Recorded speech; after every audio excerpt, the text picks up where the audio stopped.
Hi, I'm Rhame. I'm the lead for Group 1, and today I'll be talking about the bomb calorimeter experiment, which we'll perform next week. The objective of this, first off, is just become familiar with the experiment, use the data acquisition system, use the thermocouple, and actually know what's going on in the experiment, become familiar. Second would be to find the thermal capacitance of the system. That way, for our next one, we can actually find the gross heat of combustion of a sample. So we'll actually start with the sample that we know to find the thermal capacitance of the system, and then use that to actually find the heat of combustion of another sample. This is the apparatus. In the next slide, we'll actually zoom in on the bomb holder part. But as you see, 6 is actually the thermocouple that'll measure the temperature, and that goes to the data acquisition system. 7 is a little motor that'll actually spin the water, and that'll help with the heat distribution to make sure that the heat transfers out more. And then 5 is just the water bucket that's going to hold the water. Now, this is the close-up of the bomb apparatus. As you can see, you got like electrodes coming down that go to the ignition wire. The crucible is D, which is where we're actually going to hold our fuel sample.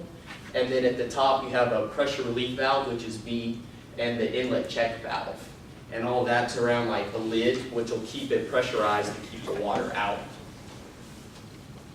So for the procedure, first is the actual preparation, which you'll cut your nickel chromium wire to about 10 centimeters to put, that'll be like the fuel source. You'll set up your electrodes, you'll make sure that you have a good connection, and you'll put your fuel source in the crucible. Next is the water jacket preparation, and that is you just pour water in the water bucket up to the line. That'll be about 2 kilograms of water precisely. Then the instrumentation preparation, you plug the data acquisition system into your laptop, touch it with your hand, make sure it's responding, and get it acclimated to room temperature. Then the assembly is after you've pressurized your the bomb apparatus, with we'll get it up to 30 atmosphere, and we'll cycle that with oxygen to make sure it has plenty of fuel. And then we'll actually drop that down in the water. We'll check for bubbles, make sure that there's no leaks or anything. Then you can check the circuit, make sure the circuit's fully functional and has a low resistance so that it's complete. And then you'll actually run the experiment. You'll set it up to your system. Once you make sure you have a good connection, you'll press the button to run it. After the temperature comes back to a stable temperature, you can quit it and make sure you have enough data. And then for the shutdown, you'll undo the motor that keeps the water spinning, and then you undo everything. You'll release the pressure valve just a little bit, one turn, let some of that pressure out. That way you don't have too much come out at once. Once it's done, you can release it and clean up and have everything taken care of. So we're going to actually do a first law around our system, and we'll take the system to be the bucket. And one of our assumptions is that bucket is very well insulated. That way that we have no heat loss to the surroundings. And our only heat generation will actually be from the explosion. We're going to assume that the input work from the motor that spins the water, assume it to be negligible. That's going to be mostly kinetic energy and not affect the temperature too much. And then from our first law of thermodynamics, we then have Q will be our mass times the CV value of that specific substance times the change in temperature. And we'll get this from the change in temperature of the water.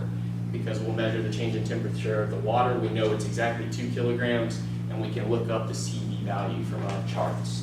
And then we can solve that equation for the MC value, and that will be the thermal capacitance of the system.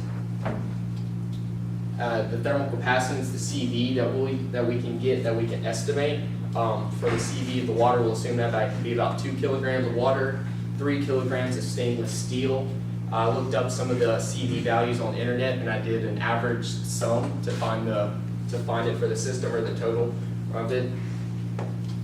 And then for 1 gram of benzoic acid, which is one of the substances that we'll actually be using, you can see there's our change in temperature equation. And I looked up some of the values, our heat of combustion, our thermal capacitance, and the molecular mass.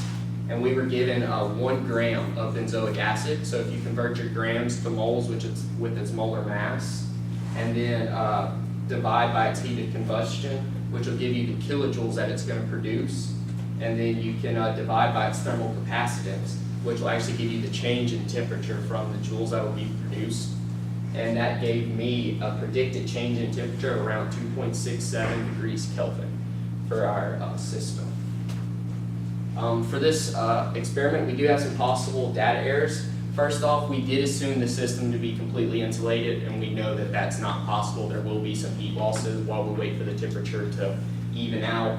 And we do also have that motor that's spinning there that will add a little bit of work to the system. Also, when we add water into the bucket, there could be some variations in the water temperature, and we can't know all those for sure because we only have a few singularity points to actually gather data. And then, of course, we have uncertainty issues within our data acquisition system itself, and we can't rule those out. So, do y'all have any questions on our experiment?